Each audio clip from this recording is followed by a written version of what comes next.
The red signal. The deep space discovery. Captain Sarah Chen floated in the observation deck of the research vessel Pioneer, watching the stars drift past in the endless black of space. After 6 months of deep space exploration, her crew had mapped 17 new star systems and cataloged dozens of potentially habitable worlds. It was routine work, but Sarah loved it. Every day brought the possibility of discovering something that could change humanity's future. Captain, came the voice of her communications officer, Lieutenant Jake Morrison, over the intercom. "We're picking up something unusual. You need to see this."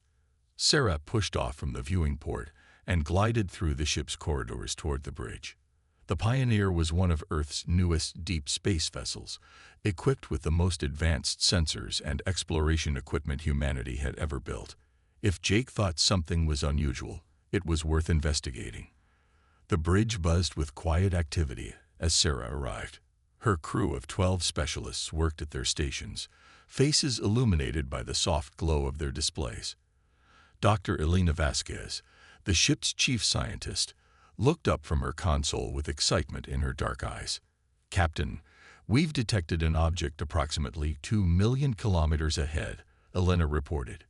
"It's massive, roughly the size of a small city, and it's emitting energy signatures we've never seen before." Sarah settled into her command chair and studied the main display. A faint red dot pulsed against the star field, barely visible even with their enhanced sensors. Natural phenomenon or artificial? "Definitely artificial," replied Chief Engineer Marcus Webb from his station. Marcus was a practical man who had spent 20 years maintaining spacecraft systems. If he said something was artificial, Sarah trusted his judgment. "The energy patterns are too regular, too organized. Someone built this thing." Lieutenant Commander Alex Rivera, Sarah's first officer, leaned forward in his chair. "Could it be a ship from one of the colony worlds? Maybe a new design we haven't seen?" Elena shook her head. "The energy signature doesn't match any known human technology. The wavelengths are completely different from our power systems." Sarah felt her pulse quicken. First contact protocols were clear, but they had been designed for meeting aliens on planets, not finding their technology drifting in deep space. "How long to intercept?" "At current speed, 18 hours, Jake reported. "Take us in slowly," Sarah ordered. "Full sensor suites. I want to know everything about that object before we get close." The Crimson Leviathan. 18 hours later, Sarah stood on the bridge staring at something that defied explanation. The object filled their main viewer, a massive vessel unlike anything humans had ever built. Its hull was deep crimson, almost the color of dried blood, with flowing organic curves that seemed to shift and change as they watched. "Size estimate?" Sarah asked quietly. 12 kilometers long, 4 kilometers wide," Marcus replied, his voice filled with awe. "That's larger than our biggest space stations." The ship hung motionless in space, no visible engines or propulsion systems, yet their sensors detected faint energy readings throughout its structure. Strange symbols covered parts of the hull, glowing with the same deep red light that had first caught their attention. Dr. Vasquez worked frantically at her science station. "Captain, I'm detecting life support systems throughout the vessel. Atmosphere, artificial gravity, even what appears to be vegetation in some sections." "Vegetation?" Alex asked. "On a spaceship. The readings suggest extensive bio-integrated systems," Elena explained. "It's like the ship is part machine, part living organism." Sarah made her decision. "Prepare an away team. Elena, Marcus, and Jake, you're with me. Alex, you have the bridge. If anything goes wrong, pull back immediately and return to Earth." Alex nodded grimly. "Understood, Captain." Inside the Crimson ship, the shuttle Endeavour approached the alien vessel carefully, searching for an entry point. As they drew closer, a section of the Crimson hull simply opened, revealing a docking bay that seemed perfectly sized for their small craft. "That's convenient," Marcus muttered as he piloted the shuttle inside. The docking bay was vast and empty, with smooth curved walls that pulsed with soft red light. The moment their shuttle touched down, atmosphere flooded the chamber and gravity activated. Breathable air, Elena reported, checking her readings. Gravity is slightly less than Earth normal. Temperature is comfortable. Sarah checked her sidearm and activated her recording equipment. Remember, we document everything. No touching anything unless absolutely necessary. They stepped out of the shuttle into a world of curves and flowing lines. The walls seemed to grow rather than being built, with organic ridges and channels that carried the red light throughout the structure. The air smelled faintly of ozone and something else, something floral that none of them could identify. This way, Elena said, following her scanner readings. I'm detecting higher energy concentrations deeper in the ship. They walked through corridors that seemed to breathe around them. The walls would occasionally shift slightly, as if the ship was adjusting itself to their presence. Jake kept his camera running, capturing everything for the experts back on Earth. "Captain," Marcus called out, stopping near what appeared to be a control panel. Strange symbols flowed across its surface like living text. These symbols, they're changing as we watch. Sarah approached carefully. The symbols did seem to be responding to their presence, shifting patterns and colors. "Elena, are you getting readings on this?" Before Elena could answer, the corridor around them suddenly expanded, walls flowing outward to create a larger space. New passages opened where none had existed moments before. "The ship is reconfiguring itself," Elena said in amazement. "It's adapting to us." That's when they heard it. A low humming sound, almost like singing, coming from deeper within the vessel. It was hauntingly beautiful, and definitely not mechanical. "We're not alone," Sarah whispered. The separation. Following the strange singing, the team moved deeper into the ship. The corridors branched and merged in impossible ways, defying the laws of physics as they understood them. Sometimes they walked on walls that became floors, or through spaces that seemed larger inside than outside. "Stay together," Sarah ordered, but even as she spoke, she realized it might be impossible. The ship seemed to be gently guiding them in different directions. Jake was the first to disappear. One moment he was behind them. The next a wall had silently formed where the corridor had been. Elena called out his name, but there was no response. "The ship is separating us deliberately," Elena realized. But why?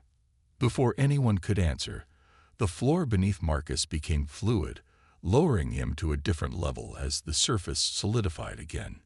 He was gone, leaving only his voice echoing from somewhere below. "Captain. Elena, can you hear me? I'm okay, but I can't get back up." Sarah grabbed Elena's arm. "Whatever this ship wants, we need to stay together." But the ship had other plans. As they moved forward, the passage behind them sealed while new routes opened ahead. They were being herded, guided towards some specific destination. "The energy readings are getting stronger," Elena reported, her voice tight with a mixture of fear and scientific excitement. "Whatever powers this ship, we're getting close to it." The Garden of Memory. The corridor opened into a chamber that took their breath away.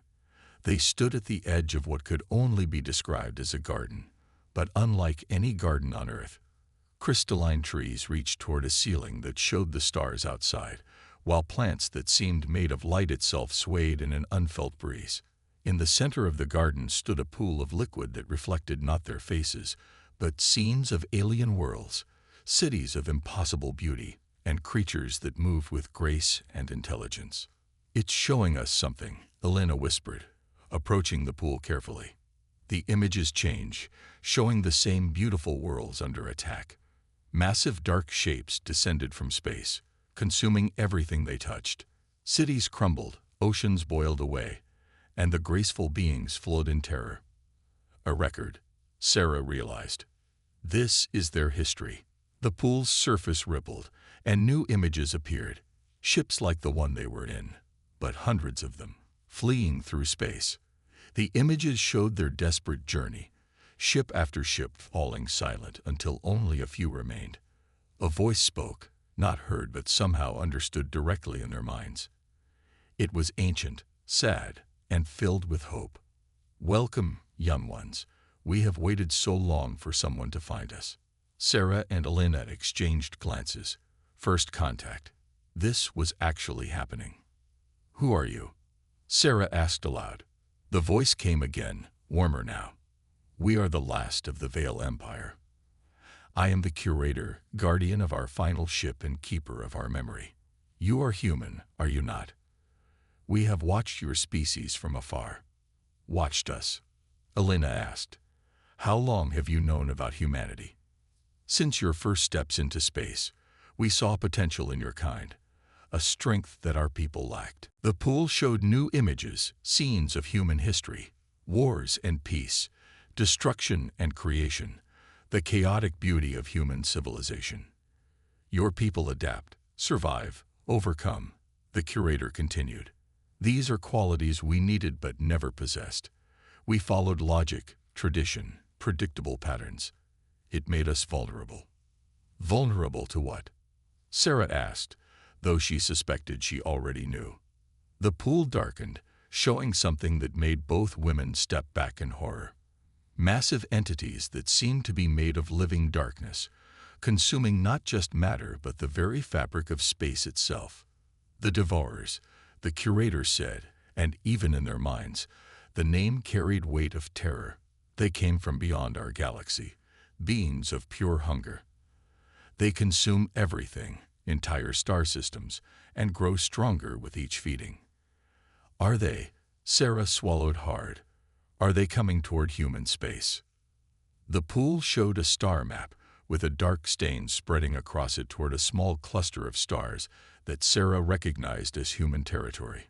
"They follow the trail of life, of civilization. Your expanding presence in space has drawn their attention. They will arrive in your galaxy within 50 of your years." Sarah felt the weight of responsibility settle on her shoulders. Humanity had been so proud of its expansion into space, never realizing they were painting a target on themselves. "Why are you telling us this?" Elena asked. "Because you have something we did not," the curator replied. "The strength to do what we could not, to fight instead of flee. The awakening truth." As the curator spoke, the garden around them began to change. The crystalline trees pulsed with brighter light, and new pathways opened leading deeper into the ship. "There are others," the curator continued. "Thousands of my people in deep stasis, waiting for a world where they can live again. Our ship is dying, has been dying for centuries. Soon, we will join the countless others who fell to the Devourers." Sarah looked at Elena, seeing her own thoughts reflected in the scientist's eyes. They were explorers, not warriors. How could humanity possibly fight something that had destroyed an entire galactic empire? "You doubt," the curator observed. "Good. Doubt leads to caution, and caution leads to survival. But doubt must not lead to inaction." The pool showed new images, scenes of the Veil Empire at its height. Their technology was beyond anything humans had achieved. Cities that floated in space, ships that could reshape reality itself. "We offer alliance," the curator said. "Our knowledge, our technology, in exchange for something precious. Hope, the chance to fight instead of simply fleeing." "What would you need from us?" Sarah asked. "Time. A world where our people can wake and heal. And warriors. The Devourers have never faced humans before. Your unpredictability, your refusal to accept defeat, these may be the keys to victory." Elena stepped forward. "Captain, we need to contact the Pioneer. Earth needs to know about this immediately." But when they tried to use their communications equipment, they found it wasn't working. The ship was blocking their signals. "Forgive us," the curator said. "But first, you must see the full truth. Understand what you are agreeing to fight." The garden dissolved around them, walls flowing like water to create a new space. They found themselves in what appeared to be a vast observation deck, looking out at space through transparent walls. But they were not alone. Standing throughout the chamber were figures in flowing robes, tall and graceful with features that seemed almost human but subtly different. Their skin had a pale blue tint, and their eyes held depths of knowledge and sorrow. "The veil," Elena breathed. "Some of us remain awake," the curator explained, and Sarah realized the voice was coming from one of the robed figures. "Guardians and watchers, keeping vigil while our people sleep." The veil who had spoken approached them. Despite the alien features, there was something unmistakably kind in those ancient eyes. "I am Curator HFY. I have waited 300 of your years to have this conversation." Sarah found her voice. "How many of you are there?" "Here, on this ship. 12,000 in stasis, 37 awake. Across the galaxy." HFY's expression grew sadder. "We were once billions. Now, perhaps a few million remain, scattered across a dozen dying ships." The magnitude of it hit Sarah like a physical blow. An entire civilization, reduced to refugees fleeing in the dark. "The Devourers," she said. "When will they reach us?" "Sooner than we first calculated," HFY admitted. "Your species' rapid expansion has accelerated their approach. 40 years, perhaps 30. Elena gripped Sarah's arm. "Captain, we have to warn Earth. Start preparations." "Preparations for what?" Sarah asked. "We're still figuring out fusion power. How do we fight something that destroyed them?" HFY stepped closer, and Sarah could see hope flickering in those alien eyes. "Because you will not fight as we did. The Veil Empire was built on order, logic, predictable responses. The Devourers learned to counter every strategy we employed.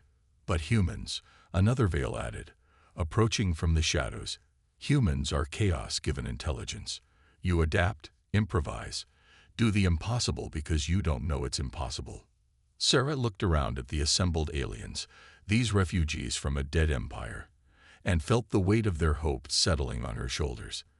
In their eyes, she saw desperation, but also something else. Belief. They actually believed humanity could succeed where they had failed. "What do you need from us?" she asked finally. "Partnership," HFY replied. "Our knowledge and yours combined. Your people's adaptability with our understanding of the enemy. And most importantly, sanctuary for our sleeping people." The chamber fell silent except for the soft hum of the ship's systems.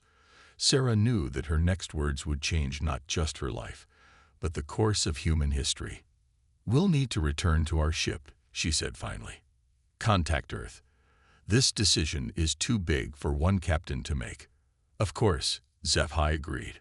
"But first, there is something else you must know. The Devourers are not just coming. They are already here." The observation windows shifted, showing long-range sensor data. At the edge of the display, barely visible, dark shapes moved between the stars. "Scout forces," HFY explained grimly. "They arrived in your galaxy 3 days ago. The invasion has begun." Sarah felt her blood turn to ice. 3 days. Then we're already too late. "No," HFY said firmly.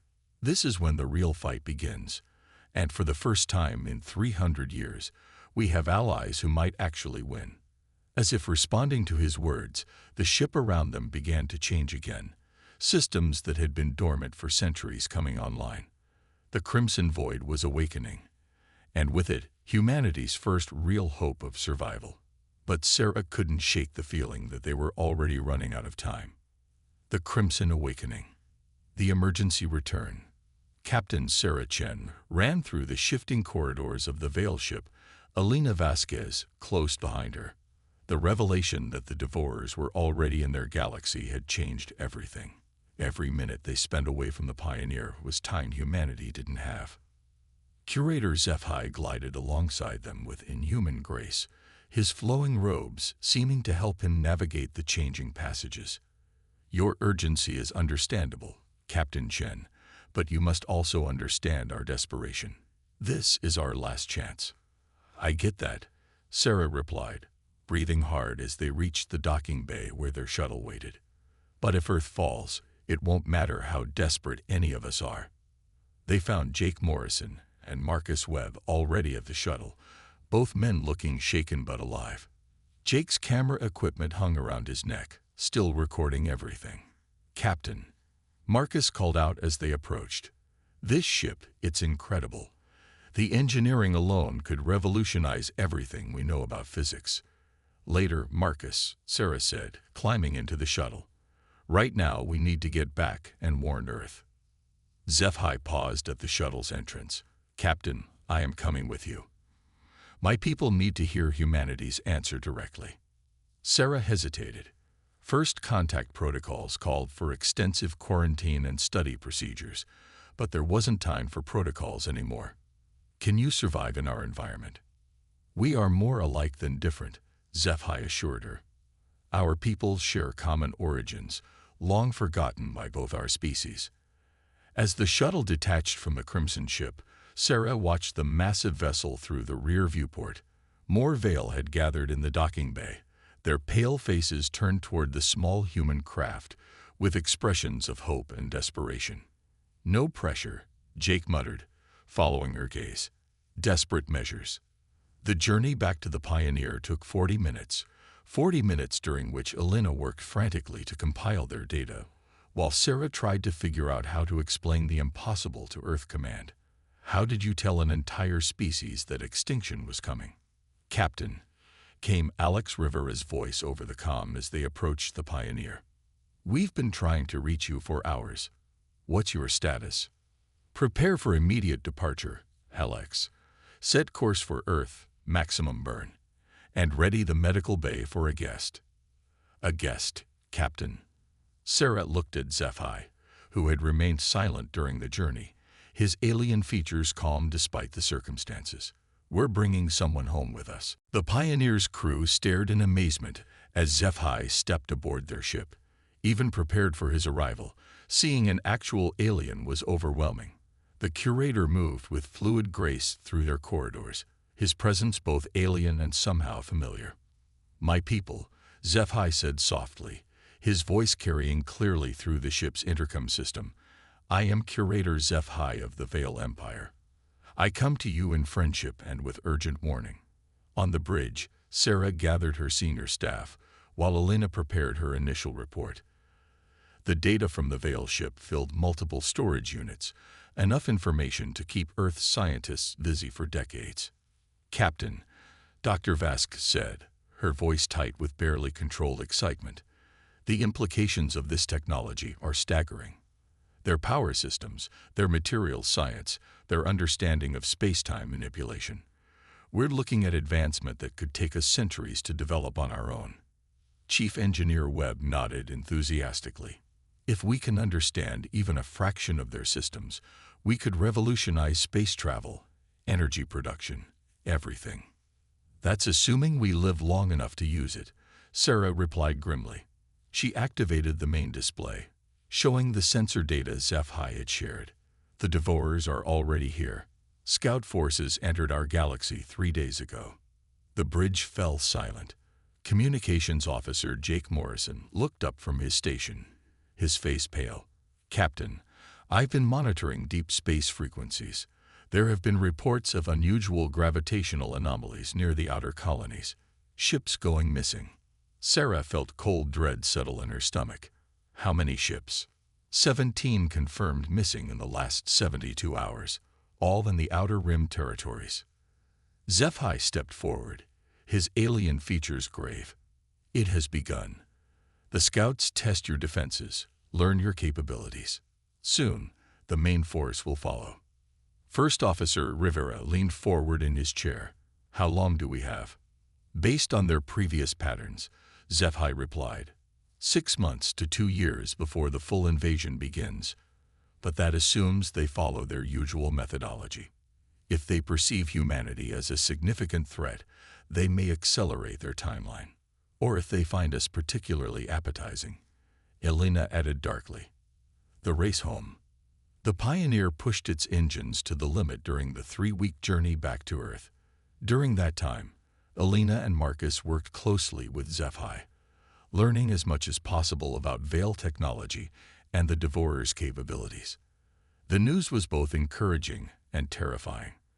The Veil had possessed weapons and defenses far beyond human capability, yet they had still fallen. But their knowledge, combined with human adaptability, might create possibilities that hadn't existed before. The key is understanding how the Devourers think, HFY explained during one of their daily briefings. They are not individuals as you understand the concept.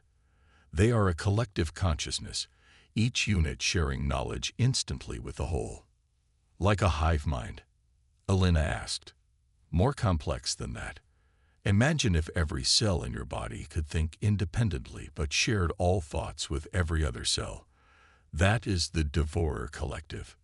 Marcus frowned. How do you fight something like that? Every strategy you use gets instantly shared with their entire force. Exactly the problem we faced, HFY agreed. Our tactics were logical, predictable. Once they learned our patterns, they could counter any strategy we employed. Sarah had been quiet during most of these sessions, but now she spoke up. But humans aren't logical. We do stupid, reckless, unpredictable things all the time. HFY's expression, alien as it was, seemed almost to smile. Precisely. What you call stupidity and recklessness, we call adaptation and innovation. Your species thrives on chaos, on finding solutions that shouldn't work but do. The question is, Alex interjected, will that be enough? You said they destroyed your entire empire. Our empire was built on order, tradition, and predictability, HFY replied. We had the same solutions for 10,000 years. Humanity has reinvented itself dozens of times in just a few centuries. Earth's response. The pioneers' arrival at Earth caused immediate chaos. Within hours of Sarah's initial report, every major government and military leader on the planet was demanding answers. The sight of HFY walking through the corridors of Earth Station Alpha caused near riots among the press and civilian populations. Admiral Patricia Kowalski, head of Earth Defense Command, met them personally at the docking bay. She was a compact woman with steel-gray hair and eyes that had seen too many battles. Captain Chen, she said briskly, I've read your preliminary report. I need to know if this is real or if you've all suffered some kind of deep space psychosis. It's real, Admiral, Sarah replied. And it's happening faster than we thought. The emergency session of the United Earth Council was unlike anything in human history. Representatives from every nation and colony world gathered in the Great Assembly Hall, while HFY stood before them, an alien ambassador pleading for his people's survival and warning of humanity's doom. Honored leaders of humanity, HFY began, his voice carrying clearly through the vast chamber. I come to you not as a conqueror or threat, but as a refugee seeking sanctuary and offering alliance. The questions came rapidly. Could the Veil be trusted? How could humanity verify their claims? What did they want in return for their help? We want only what any refugee wants, HFY replied patiently. Safety for our people, a place to heal and rebuild. In return, we offer everything we have learned in our long struggle against the Devourers. Secretary General Maria Santos stood up. Curator HFY, you speak of an alliance, but your people had technology far beyond ours and still fell. What makes you think we can succeed where you failed? HFY was quiet for a moment, then gestured toward Sarah and her crew. Because in 3 weeks of working with these humans, I have seen more innovation and adaptation than my people achieved in 3 centuries of war. He activated a holographic display showing the data Elena had compiled.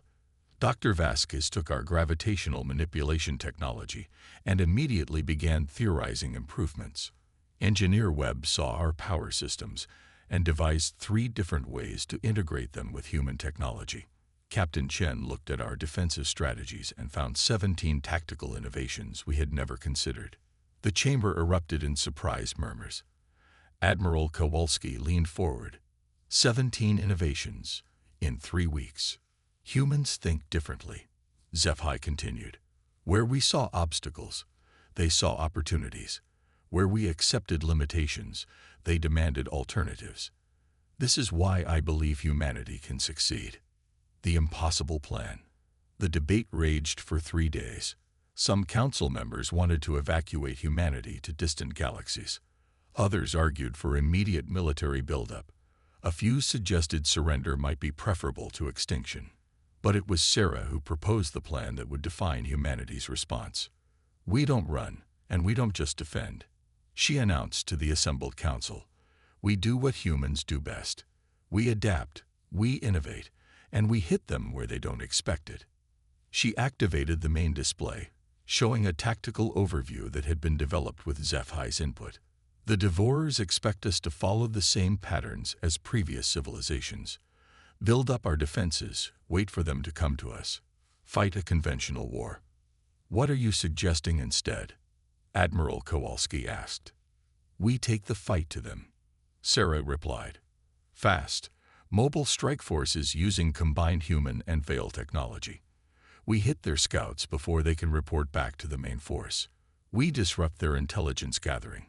We make them face something they've never encountered before." The chamber erupted in argument. The plan was dangerous, bordering on suicidal. But as the debate continued, more and more voices began supporting Sarah's approach. "It's insane," admitted General Harrison from Mars Colony. "But insane might be exactly what we need." HFY stepped forward. "Captain Chen's plan mirrors the thinking that originally attracted us to humanity. It is unpredictable, adaptable, and refuses to accept defeat as inevitable." Secretary General Santos called for order. "The question before us is simple.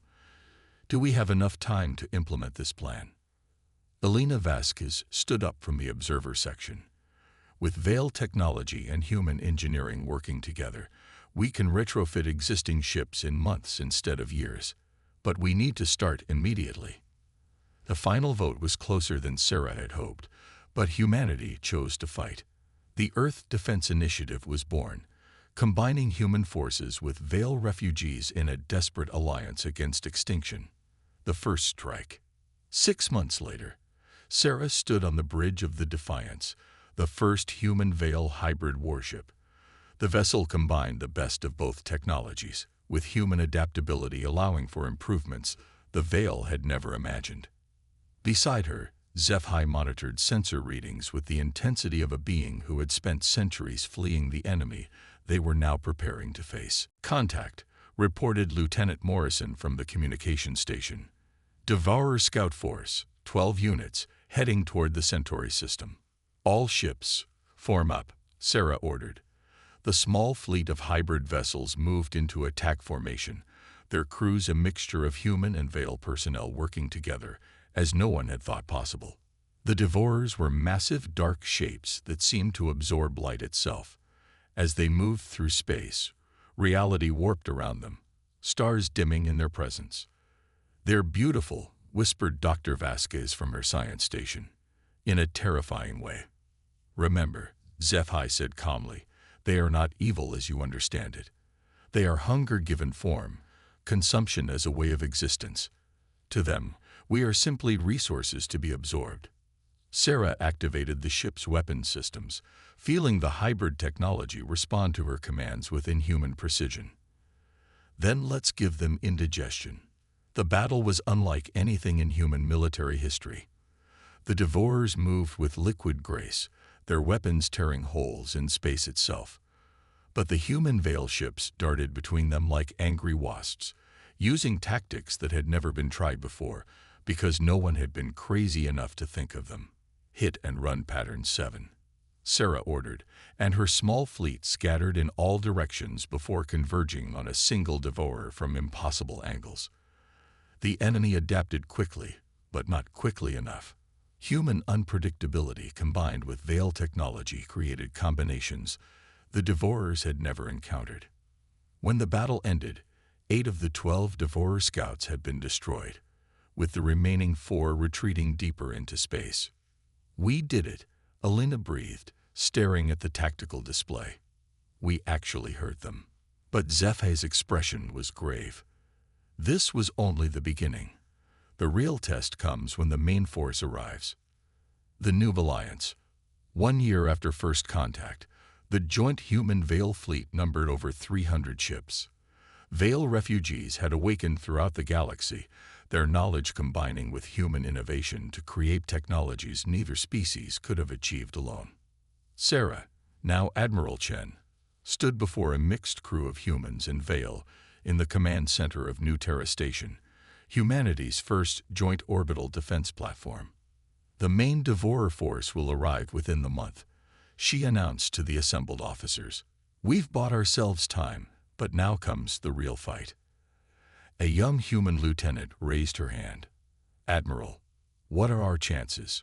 Sarah looked around the room at the faces watching her, human and alien united in purpose.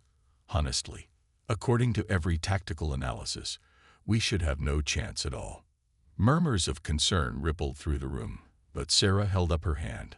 But here's what those analyses don't account for. They don't account for Engineer Park figuring out how to reverse polarize Vale shield generators. They don't account for Dr. Martinez discovering that Devourer biology is vulnerable to certain harmonic frequencies. They don't account for Curator Veltar teaching us to think in 4 dimensions. She gestured toward the massive displays showing their fleet positions. Most importantly, they don't account for the fact that humans don't know when to quit. We've been told something is impossible, and instead of accepting it, we've spent a year proving that impossible is just another word for not tried yet. The room erupted in cheers, human voices mixing with the harmonic tones of Vale approval. HFY approached Sarah as the meeting dispersed. You have done something remarkable, Admiral. You have given my people something we had lost centuries ago. What's that? The belief that we can win. The final gambit. When the main Devourer force arrived, it was everything the Vale had warned about and worse. Thousands of the dark ships emerged from space itself, reality bending around their massive forms. They moved toward human space like a wave of extinction, consuming everything in their path. But humanity was ready. The defense wasn't what the Devourers expected. Instead of fixed fortifications and predictable fleet movements, they encountered something unprecedented. Human ships that fought like no species before them, using tactics that seemed to border on madness, but proved devastatingly effective. Vale defensive platforms that had been modified with human ingenuity, creating shield harmonics that disrupted Devourer